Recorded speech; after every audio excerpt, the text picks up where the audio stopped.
أعوذ بالله من الشيطان الرجيم.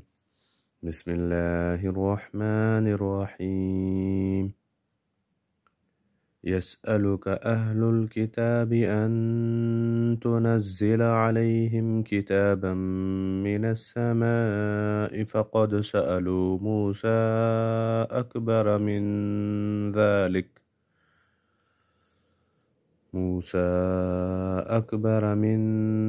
ذلك فقالوا أرنا الله جهرة فأخذتهم الصاعقة بظلمهم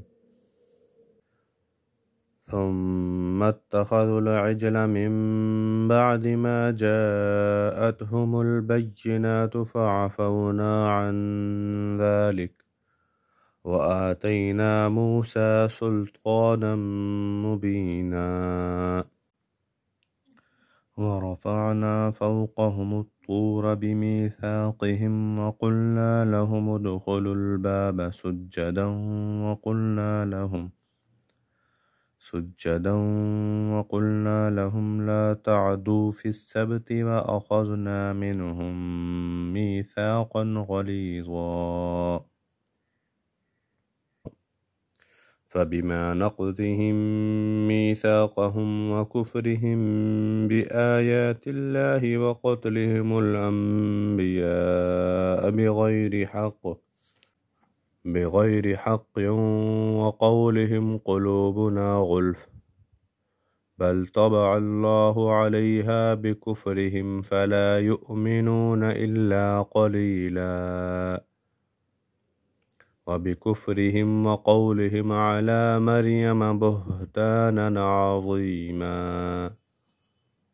وقولهم إنا قتلنا المسيح عيسى ابن مريم رسول الله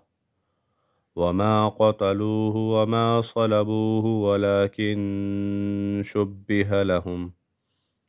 وإن الذين اختلفوا فيه لفي شك منه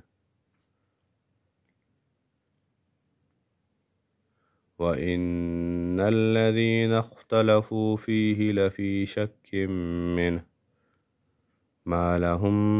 به من علم إلا اتباع الظن وما قتلوه يقينا بل رفعه الله إليه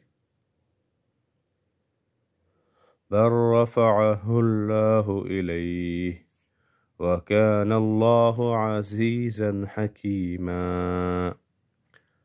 وإن من أهل الكتاب إلا ليؤمنن به قبل موته ويوم القيامة يكون عليهم شهيدا فبظلم من الذين هادوا حرمنا عليهم طيبات أحلت لهم وبصدهم عن سبيل الله كثيرا وأخذهم الربا وقد نهوا عنه وأكلهم أموال الناس بالباطل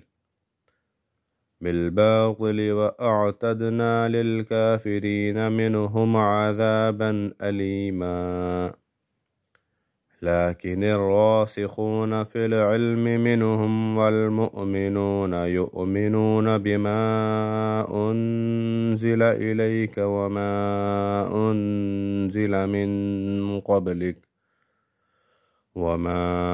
أنزل من قبلك والمقيمين الصلاة والمؤتون الزكاة والمؤمنون بالله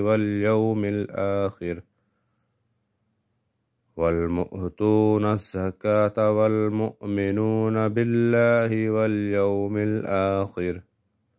أولئك سنؤتيهم أجرا عظيما صدق الله العظيم.